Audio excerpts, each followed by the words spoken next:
right, welcome back, everyone. We hope that you had a great conference, or we hope that you're ready to have a great conversation with our Democratic nominees. We will begin with some quick introductions, then launch our panel, and then conclude with a Q&A session. And now it is my honor to hand it over to Indiana State Senator and our panel moderator, Eddie Melton.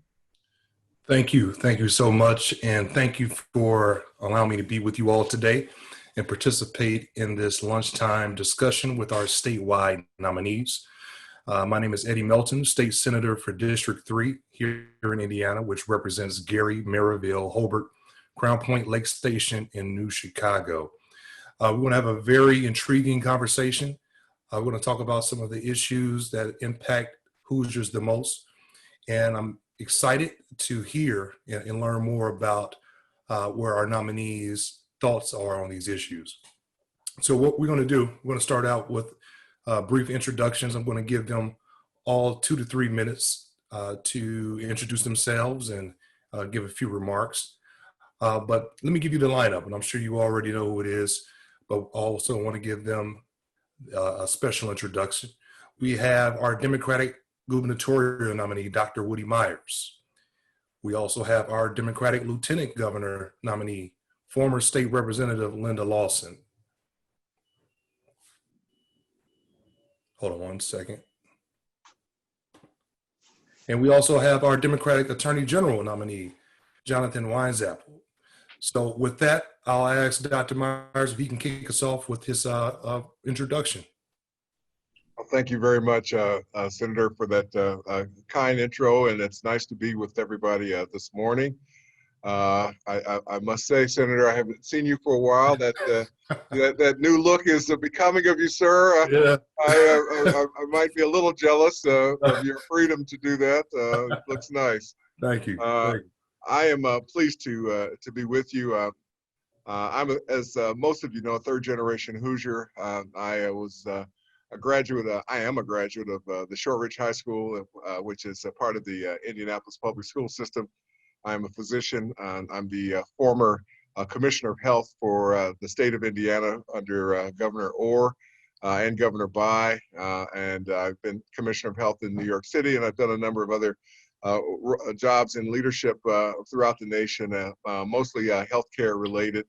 But I'm doing now what I think I was meant to do, and that's to bring all of my experiences together to help Hoosiers, my fellow Hoosiers. I love my state. I know that my state can do a better job in a number of issues.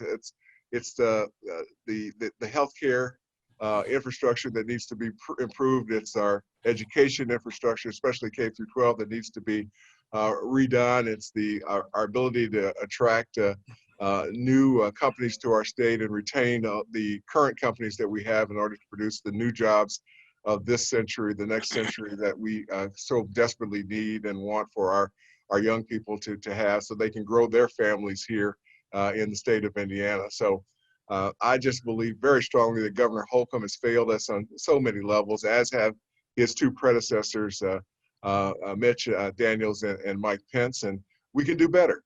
That's why Linda and I are using this time that we have after careers that have been full of opportunities for public service and that we've engaged in to now move forward at the highest levels of our state. And I'm excited to have Linda as a partner. I'm very excited as well that Jonathan Weinzapfel has joined the ticket. And if you hadn't noticed, we've got some pretty great geographic spread now throughout our state with Jonathan's former role as mayor of Evansville, with Linda's former role in Hammond on the school board as a legislator and as a member of the law enforcement system in Hammond, police department in Hammond, and my Central Indiana presence, with a little nod to Vigo County as well, where I spent a lot of summers in Terre Haute as a kid. So with that, I believe these experiences make our ticket especially exciting.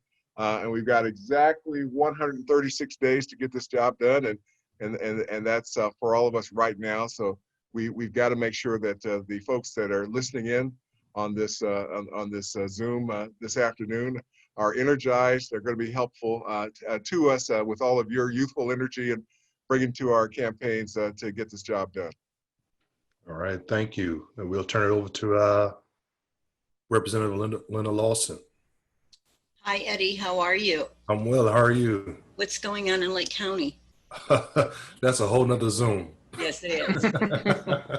Anyway, I recently moved to, my name is Linda Lawson, and I am currently running for Lieutenant Governor with my partner, Dr. Woody Myers. And let's see, where do I begin? Well, yeah, I moved to Brown County, Indiana. It'll be 2 years in August. And I retired from the General Assembly November 3rd of 2018. So I am always been a Hoosier, with the exception of a few college years and living around in different places in the United States. I guess that I decided to do this, and well, first of all, I was invited by a really generous and fine man. But secondly, I decided to do this because there's lots of things that I started to do in the General Assembly and couldn't quite get them done. And I figured the best way to get that done would be Lieutenant Governor as opposed to a legislator. Eddie Melton, Senator Melton, he certainly knows the frustration of being part of a supermajority. It's, if nothing else, it makes you crazy after a while. And I felt that. I felt angry, and I felt like nothing was getting done. The General Assembly was completely stagnant. Democrats had not had a voice in 6 years, 7 years, and it became increasingly difficult to function as a liberal Democrat, to be honest with you. It was not a pleasant place to be. I have enjoyed my last 2 years in retirement, but I'm ready to work hard, and I'm in it to win it. And I think that Woody and I have put together a really good platform. We've been working tirelessly for the last 2 weeks on a lot of policy stuff that I think will be very beneficial to those in the state of Indiana, especially when it comes to criminal justice reform. Mentioning that, I was a almost 24-year veteran of the Hammond Police Department. I'm willing to talk to you at great length about that. Just to let you know, I was Hammond's first female officer, which gave me a different, probably a different perspective on what happened in law enforcement in my experience. But I will share some of that with you and be glad to talk to you at length about that. My second job was, I spent 12 years on the Hammond School Board. And if there's one opportunity that we need to take advantage of and make happen, it is the inequality for young men and women of color that are not given the same advantages and privileges that the rest of the kids in the state of Indiana. Senator Melton can speak to that clearly. He's had a lot of experience with the Gary schools, and I think that that's one of the things that we need to talk about and discuss. And I think that we need to bring it to fruition too, because that's exactly where we need to put our energy, is developing skills of high school students that are going to be graduating now and soon graduating, going into the trades or going into college. We need to talk about their future and the fact that we want to keep them here in the state of Indiana. So thanks for inviting me. I love seeing all of you, those smiling faces. There's Jonathan Weinzapfel, my seatmate for 4 years in the General Assembly. And we came in together as freshmen, by the way. I'll just say that, while he was in law school, and his wife, Patricia, and beautiful children. So anyway, let's get to it. I appreciate the invitation to come and visit with you, and we'll talk more. All right, thank you. And Jonathan, you're up next. Thanks, Senator Melton. Thanks also to the Indiana Young Democrats for hosting this. It's a great opportunity for us to talk about issues, get to know your candidates a little bit better, and probably more importantly, figure out how together we can be successful in 2020. This is an important year. I don't think I have to remind people of what's at stake from the presidency all the way down to county council, county commissions. This is a pivotal election in this country and this state's history, and I know all of you will be fully engaged. You know, folks like to tell young Democrats, and I was one once a long time ago, but they'd always tell us, well, you know, the future is all about you. I think that is different today. Today, it's all about you. This is your opportunity to seize the moment. This is your opportunity to make a difference. We need your voices. We need your energy. We need your power. You know, when I've had the opportunity to participate in a couple protests in Evansville. Unfortunately, I wasn't able to make it up to Indianapolis, but in the wake of George Floyd's murder and having the opportunity to participate in those protests and seeing the young people and the energy and the drive to make a difference and make change, positive change, that is exciting. And I think it bodes well for what we're going to be able to do in this election and as we look to the future. You probably have heard quite a bit about me over the last 3 or 4 months. As you know, we have just finished not a primary campaign, but a convention contest. I have to say that that State Senator Karen Tallian was a fantastic campaigner. I can't say enough about how classy she is and what a great race she ran. I learned a lot from her, and I hope to be able to work with her as we move forward towards a general election. And I know a lot of you were supportive of me, and I'm sure quite a few were supportive of Karen. And for those who supported me, thank you for your support. For those who didn't, I hope I can earn it over the next several weeks and months. You know, as I had thought about this race and getting in the race to run for Attorney General, I thought this would simply just be a campaign where we're going to focus on Curtis Hill's transgressions, his ethical transgressions, and also on his efforts to dismantle the Affordable Care Act and take healthcare away from Hoosiers.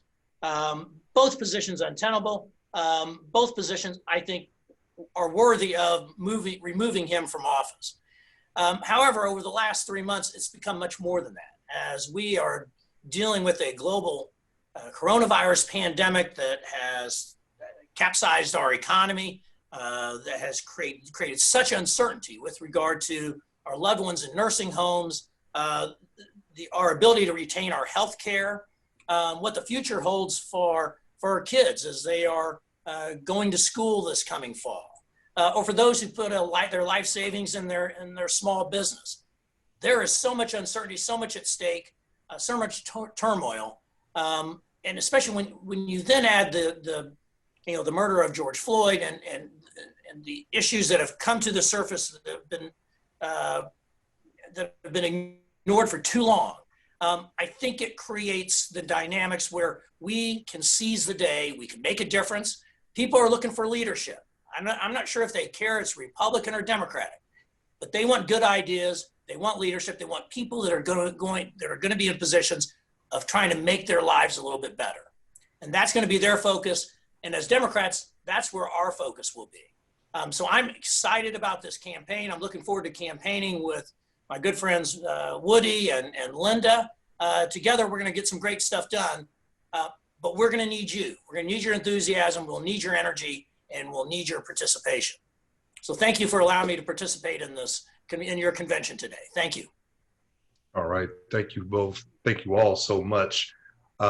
Before we get started, I want to make sure that we just thank everyone. I want to thank the Young Democrats for this opportunity. This is going to be a unique conversation. I want to dive right into it. And many of you already alluded to the issues that we're facing nationally when it comes down to criminal justice reform, but specifically, I want to talk about police brutality, systemic racism, and issues of that nature. You know, in the country, we see the unrest that's taking place. As our nominees, why don't you share with us how you would address systemically the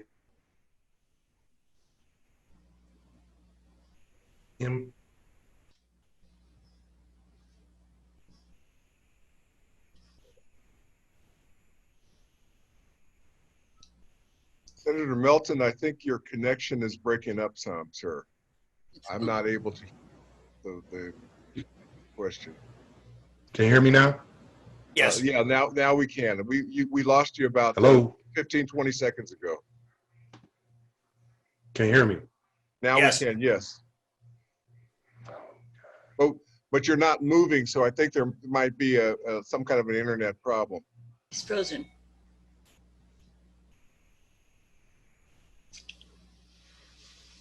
Senator, your screen is frozen. I don't know if you can hear us or not, but you're not moving.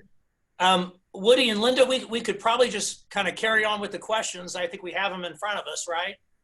I think we do, and You want to try to do that? yeah, I think we got the gist of it, Jonathan. So I'm happy to begin if you would like.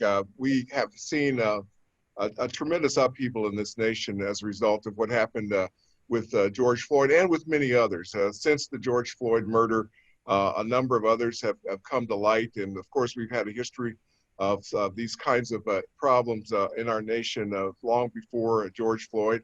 I'm very energized by the many young people that are now acting in a positive way to call attention to all of these issues. And I just know that we, as the future Attorney General, Lieutenant Governor, and Governor of the state, need to create a new environment for criminal justice in the state. So that's why we're going to be releasing, Linda and I, our criminal justice reform plan early next week. You know, we have about 47,000 Hoosiers that are in prison today. Our incarceration rate is higher than three of our border states.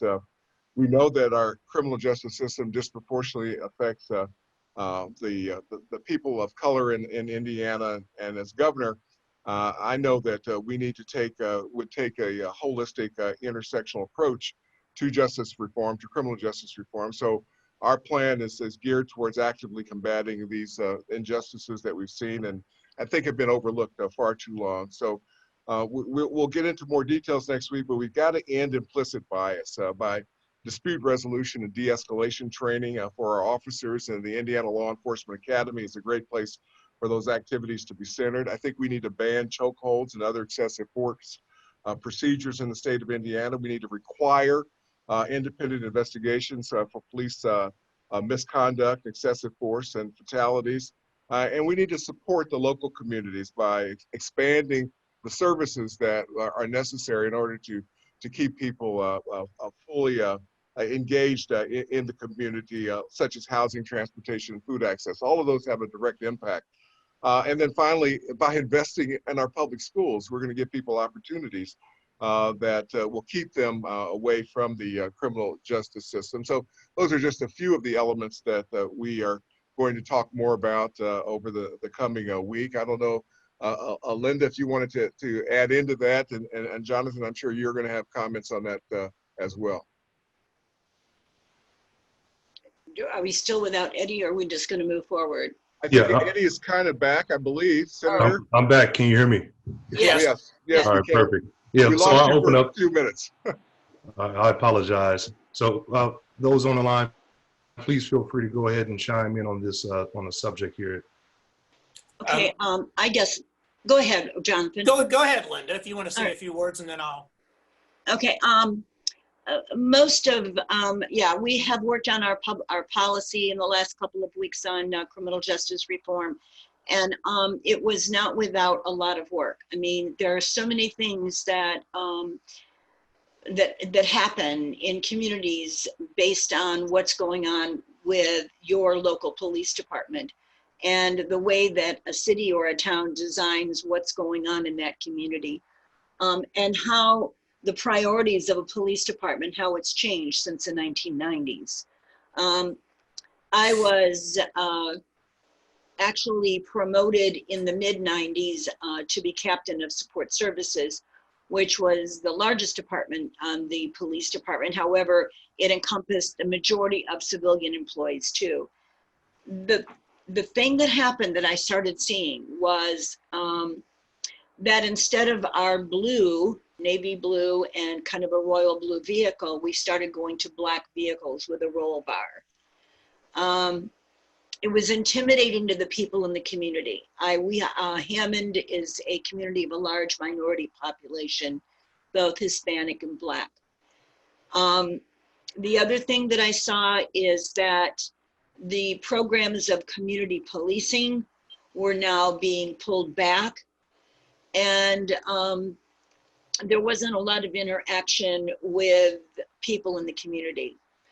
I also saw prevention programs in schools, Officer Friendly, the DARE program, alcohol and drug prevention programs, the GREAT program that identified, gang problems in communities. Those things were being pulled back out of our educational process, and they weren't being replaced with any prevention. And as just an addendum, a little note, I'd say to this. Working in minority communities all the time, the very first time a middle schooler, an elementary student, or a high school student saw a police officer after those prevention programs were gone and after community policing was gone, was not a pleasant or a good experience with law enforcement. So I have always been a 100 million% advocate of community policing. I have so many wonderful stories. I mean, I could write a book on the stories that I experienced personally with community people that I interacted with when I was working in a squad car or working in another division of the department, because that connection builds bridges, it builds trust, and we need to go back to community services in a community where especially young men and women can identify with an officer and don't look at them as a threat. And as a police officer, the more you spend time in your community, the more you identify with members of that community, the less you feel that that you want to yell, scream, and cause harm. You want to develop the kind of relationships that last a lifetime. So I have been an advocate of community policing and interaction with law enforcement since day one. Besides the roll bars and black vehicles, we changed our uniforms. We went from uniforms to tactical uniforms. Instead of just your tactical teams wearing black, we all started wearing black. Removing police officers from the community, except for those working in a squad car. When there was a problem, there was a vehicle called. And most importantly, just having the daily and the frequent interaction with the people that live in a community. And it makes all the difference in the world. Great. Thank you, Linda. I think you bring a very unique perspective. And Jonathan, if you want to share your thoughts, I know we have several other subjects we want to touch on. So yeah, I'll appreciate it, Senator. I'll try to give the highlights.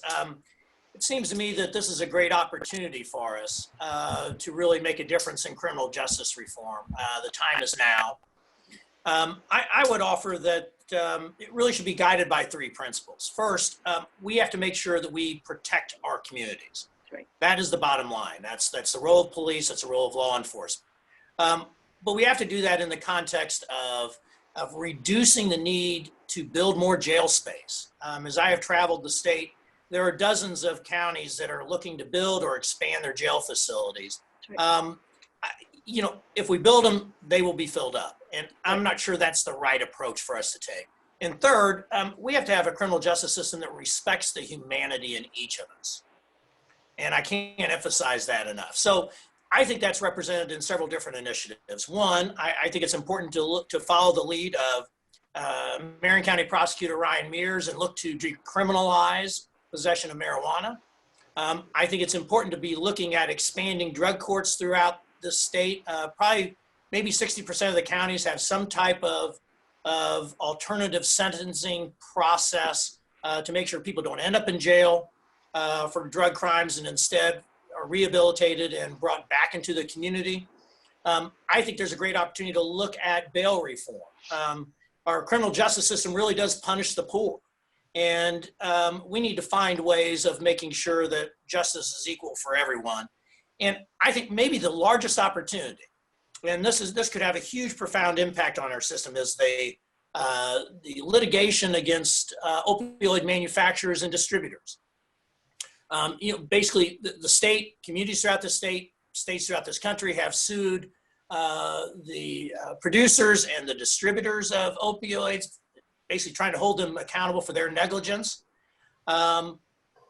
Potentially, there's millions, hundreds of millions of dollars worth of settlement funds that could potentially come to Indiana. I would want to make sure, as Attorney General, as we look to find some type of settlement to this lawsuit, that those funds are directed to the people and communities that have been harmed the most. And I think we do that by making sure that those funds are going to drug addiction services and counseling, that they're going to mental health services and treatment and counseling. And that really could make a big impact on our criminal justice system, because I think at the heart of law enforcement and the issues and challenges that we have are folks that they have mental health issues, they have drug addiction issues. That is what's fueling our huge imprisonment here in Indiana and throughout the country. So I think those are the things we can focus on with regard to law enforcement. Just a couple things. One, I think it's important to look at what the Indiana Black Legislative Caucus has proposed. I think those are great initiatives. I think that's a starting point. I think we also should be looking at the training provided within the Indiana Law Enforcement Academy. Look at that curriculum, make sure there's a greater emphasis on diversity and the importance of dealing with various communities in the state. That's right. And the bottom line is, especially through my experience as mayor, we need to make sure, we respect unions, and I respect the FOP. I think we have to make sure that it is in the FOP's interest as much as the communities to make sure that we are weeding out officers that don't reach a certain threshold. We have to make sure that we're getting bad officers out of the system. And I think that's in everybody's interest as well as the FOP's. And hopefully we can find initiatives and programs that allow us to get there. Thank you. Thank you. And thank you for mentioning the Black Caucus agenda. We'll be rolling more policy action items out in the coming weeks. So everyone stay tuned with that. This next question is for the gubernatorial and lieutenant governor candidates to a very important issue of healthcare.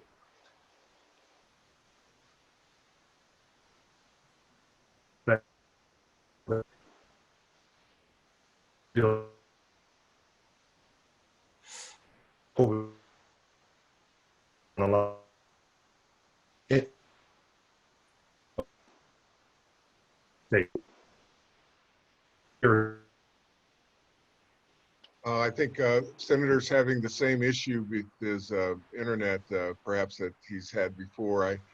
I did not hear the specifics of the question regarding healthcare, and so I think that perhaps Linda and I will just talk a little bit about what we're seeing and what we would bring to the front of the agenda. We know that the COVID-19 pandemic has exposed all of the various healthcare issues in our state, from our public health inadequacies in our public health infrastructure to inadequacies in access, both urban and rural. And we've seen the disparities that we know exist in healthcare with respect to different populations. African Americans, Hispanics are clearly at a disadvantage in COVID-19 in terms of both testing and treatment and outcomes, as has been documented in many other diseases as well: diabetes, high blood pressure, obesity, and many more. So Indiana has a lot of problems to attack, both at the beginning and the end of life. I hope all of the young Democrats are aware of the fact that Indiana's got the third worst maternal mortality in the nation, behind only Louisiana and Georgia. That means we have more women in our state dying of childbirth-related issues in the year after, at childbirth or the year after childbirth, in all but those two other states. And our infant mortality rate is 7th worst in the nation. This is not a new problem. We've had these issues throughout 3 different Republican governors, and we know that we can do better. We haven't done better. Even Governor Holcomb has admitted that the funding of the public health infrastructure is weak. Perhaps that's why he brought in the company that's now dominating testing in Indiana with a no-bid contract.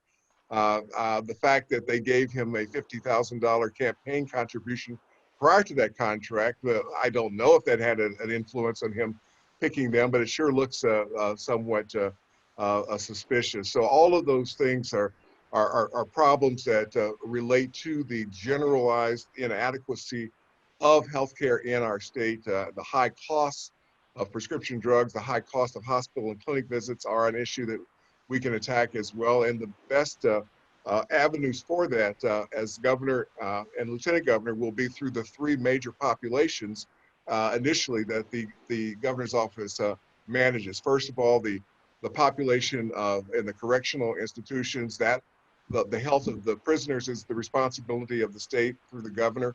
The decisions made on what kind of health care plans are available and what they cover for state employees, that's an administrative decision as well. And then finally, policies related to the Indiana Medicaid program, the drugs that are offered, the flexibility that may exist with the federal government where the Medicaid program is jointly managed.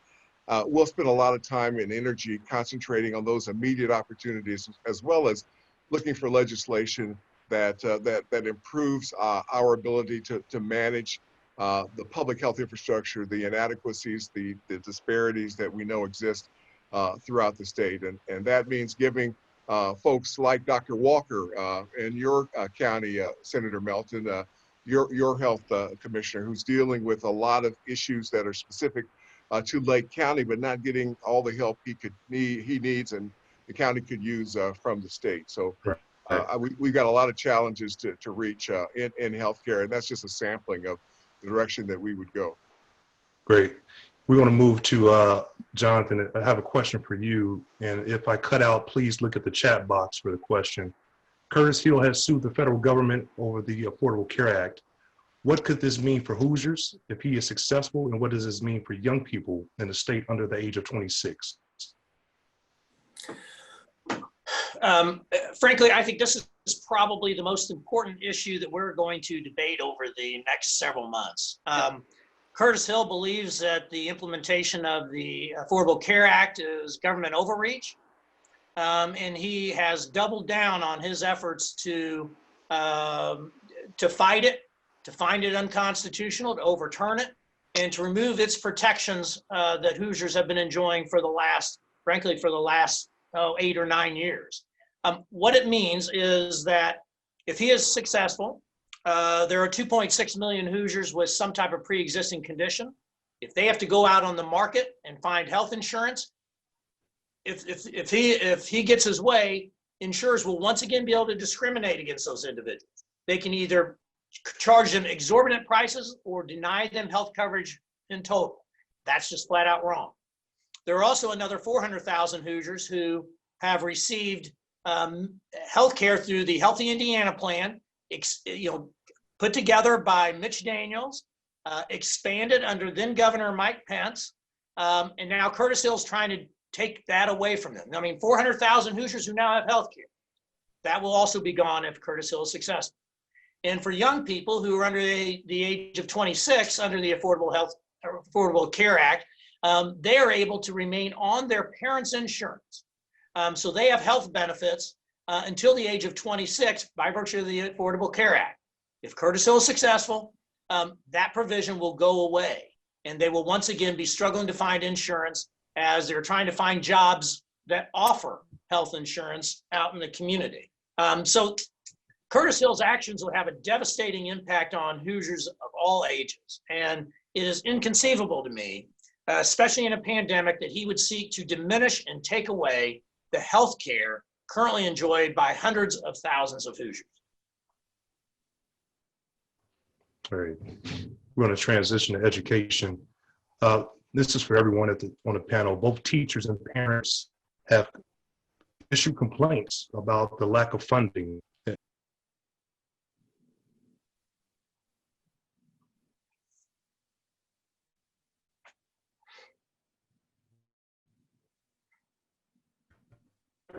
Linda, I'm not hearing the last part of the question.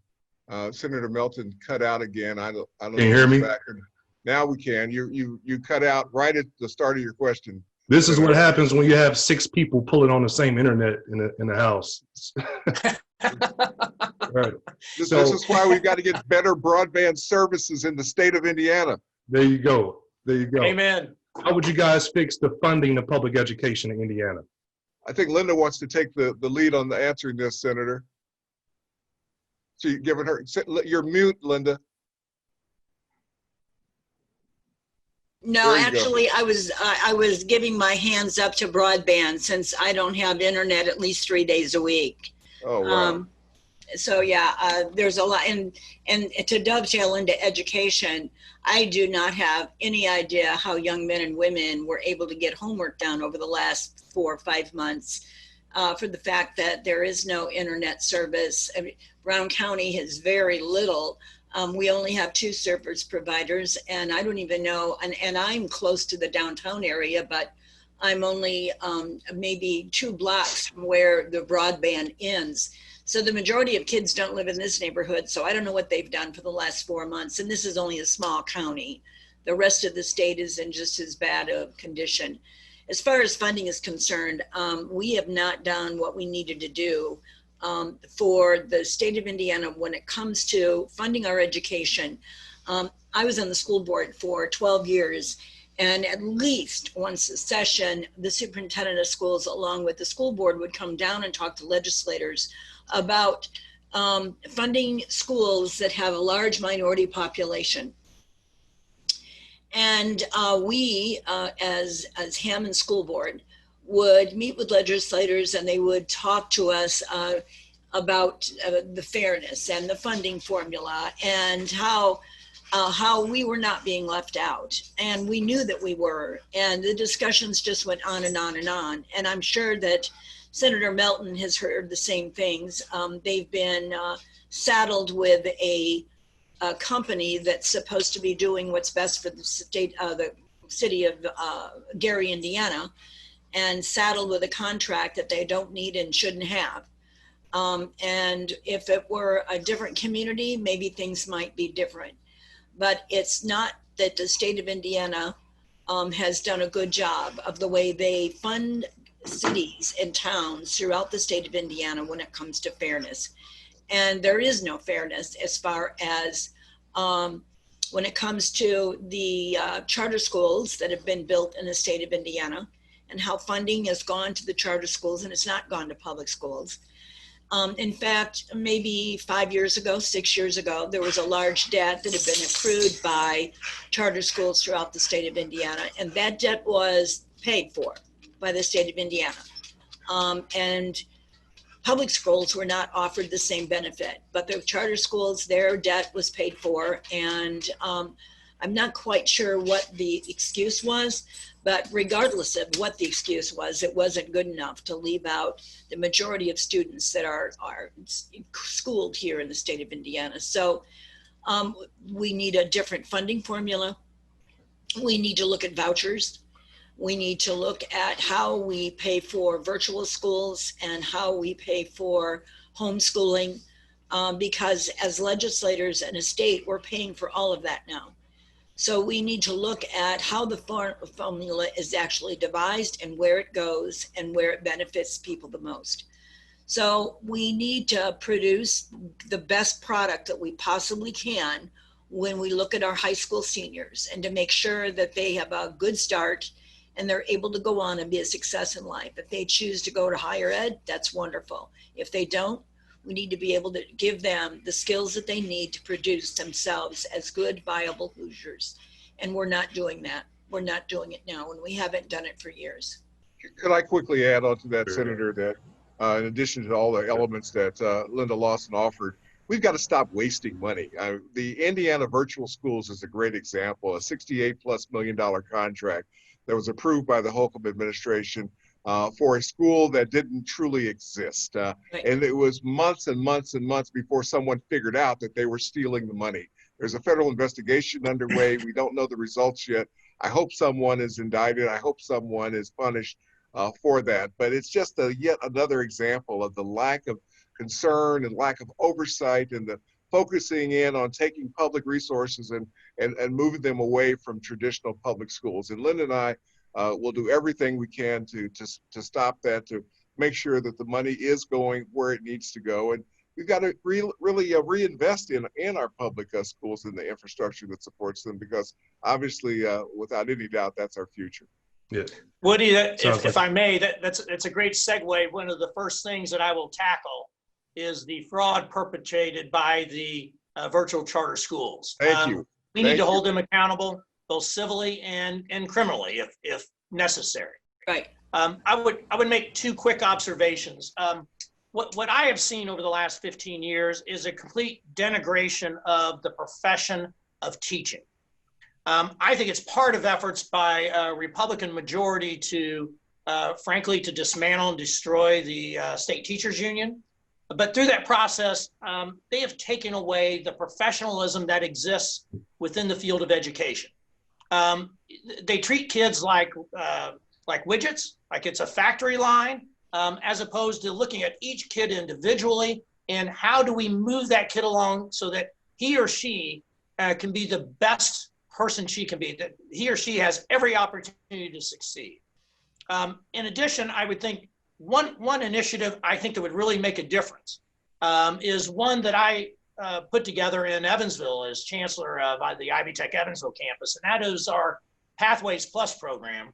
And to put it very simply, what we did is we're working with the Evansville Vandenberg School Corporation, tried to set the expectation that every kid graduating from high school is also earning some type of college credential. So for kids who are on a track to potentially earn a bachelor's degree, it means at least earning maybe even an associate's degree or at least their first year of college under their belt before they graduate from high school. They can then carry all those credits and diminish the cost of additional education as they earn their bachelor's. On the other side is making sure that maybe these are kids that aren't on a bachelor's track. It makes sense for them to earn some type of recognized certificate in the workplace, in welding, CNA, healthcare, technology, manufacturing, a lot of different opportunities where these kids can earn a nationally recognized certificate, nationally recognized skills that gives them value in the workplace, and then they can build on those skills or even go back to on a track to earning a bachelor's degree. And I think that's a way of, especially if you're rewarding school districts for generating those credentials and working with those kids, it's a way of infusing more money into the educational system in a way that we think we can sell on a bipartisan basis. And we're creating opportunities for kids. Great. We have two last questions left, and I apologize that we want to make sure they stay on time for the rest of their conference. This is a great discussion. What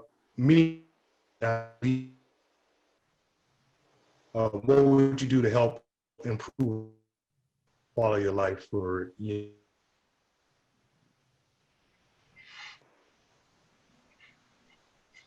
Hello? Senator, you're, I'm sorry, it's happening again. What's the question? We didn't hear the question. Can you hear me? Now we can. How would you help improve the quality of life for young adults in Indiana when it comes down to housing and a variety of other issues?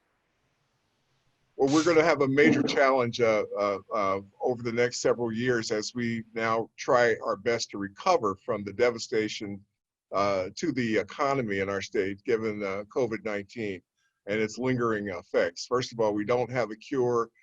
We know that a vaccine is going to be a while away. That is going to limit a lot of the businesses that have been affected from coming back as quickly as we'd like them to. So the state of Indiana has to act differently than we've acted in the past to create the jobs that young people can then assume as they establish themselves after high school and after college and start to grow their families. That means that we have to assist small businesses differently and more aggressively than in the past, and we put out a plan for doing that. That also means that we need to refocus what our recruitment efforts are to bring companies into the state. And I've recognized, as have others, that the lack of personal protective equipment, medical supplies that we've experienced in the COVID-19 pandemic is an opportunity from a business standpoint, because somebody has to then say, we are going to supply all of those needs for the hospitals and clinics and doctors' offices throughout not just our state, but other states. Why can't Indiana do that? We're ideally positioned to increase our efforts in medical supplies and equipment. So we put out a plan to enhance that as well, so that we never have to be dependent on a foreign country and their willingness to ship us the supplies that we need. We cannot, should not, must not make the assumption that we are beyond COVID-19. That there is strong indications that it'll be with us in a major way through the summer, and then possibly a resurgence this fall. And then we know down the road there could be other viruses that emerge as well. We're in a new era with respect to global health, and we've got to be prepared for it. And Indiana should be a major supplier of the equipment, and that's where, from an economic standpoint, Linda and I are going to put a lot of our efforts. Let me jump to the next question. As we approach the general election, let us know where you stand on vote by mail efforts, and where is our current Secretary of State failing us when it comes down to this element? Well, I'll quickly start. The voting by mail effort, I think, showed a lot of promise in the June 2nd primary election. So why don't we repeat and enhance that for November? And I think what we're getting nationally are strong signals that the Republicans nationwide are going to resist that and continue to do everything they can to suppress legitimate voting from going on, because they know that the more folks that understand that their vote is so important to changing their circumstances, the more they're going to come in our direction, and the more they're going to want to contribute their vote to the success of folks that want to change the system. So there are just so many ways that they're trying to suppress it. We've got to resist all of them. But I think, number one, we've got to make no fault voting by mail the norm instead of the exception. I know that Linda and Jonathan have strong feelings about that as well. I would just chime in and say, I fully agree.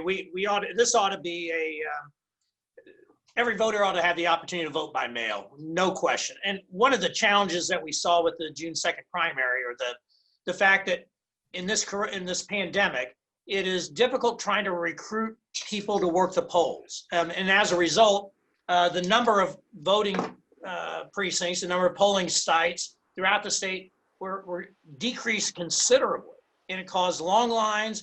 Frankly, it as a result, people did not vote who wanted to participate in this primary election. We got to fix that. And I think the easy way to do that is beef up a vote by mail program and allow everyone to participate without needing an excuse to do so. I'd like to just say one thing. Yesterday in the mail, I've been listening to the state of Indiana saying vote by mail is wrong, is fraudulent, blah, blah, blah. But the Bureau of Motor Vehicles sent me my renewal for my plates yesterday. And I got that in the mail. And I was wondering when I looked at it, if sending things to me from the state of Indiana where I might vote would be somehow compromised, then this letter I got from the BMV to let me send my $250 check to them for my plates, maybe that should be a wrong thing too. I don't know. But it seems like to me, if we're able to get other documents from the state of Indiana, certainly, voting by mail should be just as legitimate. And I don't think that we've been treated fairly by the Secretary of State at all. The voting, the precincts that have closed in Northwest Indiana, specifically in Lake County, and I think that Senator Melton could testify to this, is disgraceful. Disgraceful. The people that cannot get to the polls because they're elderly and cannot get there, they've been voting by mail for a long time. And so I think that because of the lack of polling places now and places where young men and women cannot go and vote for the first time, we need to make it as easy for them as we possibly can. Yes. Last question. It's an important year for Democrats. How do you plan on winning this, and what could young Democrats do to help? we're going to win this because we're going to take our message directly to the people and help them to understand that the state of Indiana has favored those at the top as opposed to all Hoosiers, and that's got to change. If we can't find ways to make sure that people are getting the education they need, the jobs they need, the healthcare they need, we need a change of coach at the top. And I have put myself forward to help Hoosiers by becoming the new coach of the state. The analogy that I like is that, you know, if Notre Dame football were having terrible years, and or if Purdue football were having terrible years, the athletic director would seriously think about, well, who's got to lead the team? Well, we know that Indiana's had some major unanswered, unmet challenges. We are nowhere near where we should be in so many indicators. And that means that we've got to get the support of the young Democrats. We've got to get their effort in the upcoming field operations that we're going to be putting together and getting the vote out. We need financial help. We need rallies when COVID-19 allows us to do that, of course, safely and with the proper precautions taken. All of those are things that young Democrats can work with us on. We certainly will be willing to accept all that help through our website, www.drwoodymyers.com. And we appreciate the fact as well, the endorsements that we're receiving, Senator, from folks throughout the state, including yourself. Thank you very much, Senator Melton, for endorsing our campaign. There are going to be new endorsements coming out for us over the next couple of weeks. Most recently, we are now on the team. The AFL-CIO has joined the Myers Lawson team, and we've joined them as well, because of course working men and women are the key to our success. So all of those many efforts together will move us to where we need to be, and that's to a state that has different leadership, that cares about the people. I'll sum it up by saying that slogan on the top of the State House, Senator, Indiana, a state that works. Linda and I want to put a comma after it. Indiana, a state that works, comma, and a state that cares, because we have got to care more deeply for the folks that are not at the top of the food chain, as Republicans have focused on for the last 15 years. We've got to care about everybody. Great, thank you. Jonathan, how are you going to get to victory, and how the Young Dems can help? Well, as I have watched the Republican candidates for Attorney General through their campaigns and through the convention, I mean, their focus seems to be they're worried about who is sleeping with who. That is not what Hoosiers care about. Hoosiers, as I mentioned in the start of this this forum, Hoosiers are concerned about their jobs. They're concerned about their health care. They're concerned about their kids going to school this fall. And are they going to learn anything? Are they going to be safe? They're concerned about parents in a nursing home. They're concerned about the money they've put into their small business. Are they going to have to declare bankruptcy? Is it going to slip away? These are the issues that people care about. They're looking for leadership. They're looking for solutions. And we as Democrats are going to provide them. And that is why we are going to be successful in 2020. Now, we can't get any of this done without the support and energy and excitement of the Young Democrats of Indiana. This is their opportunity. If you don't like the trajectory of this country or of the state, frankly, it's up to you. You can make a difference. You need to get involved in their various campaigns. Obviously, there are a lot of things to be helpful, everything from registering voters to making sure voters vote, to persuading your friends, peers, your family members about the right course of action and the type of leadership that we need here in the state of Indiana. We can't get this done without you. So hopefully folks are energized by this forum, this convention, this conversation, and let's win in 2020. Yes. Yes. Woody, Jonathan, Linda, thank you all so much for being with us today and sharing your thoughts. As we prepare to close, I want to apologize for my technical difficulties on my end, but I do want to just have a call to action for Young Dems. This is our time. I'm not a Young Dem anymore, but this is the time for the Young Dems to activate like never before. And under the leadership that you have with the organization, I'm sure that that's going to happen this year for Hoosiers of all walks of life. So visit the links that's going to be in the chat box to check out the candidates' websites, and just make sure that you support these folks as much as possible. As a former candidate that ran for governor, I thought it was important that I showed the support of Dr. Myers and Linda as they move forward, and as well as a Democrat to show the support of Jonathan. So thank you all so much. I'm gonna turn it back over to Matthew, and I pray that everyone has a blessed rest of the weekend. And happy belated Juneteenth.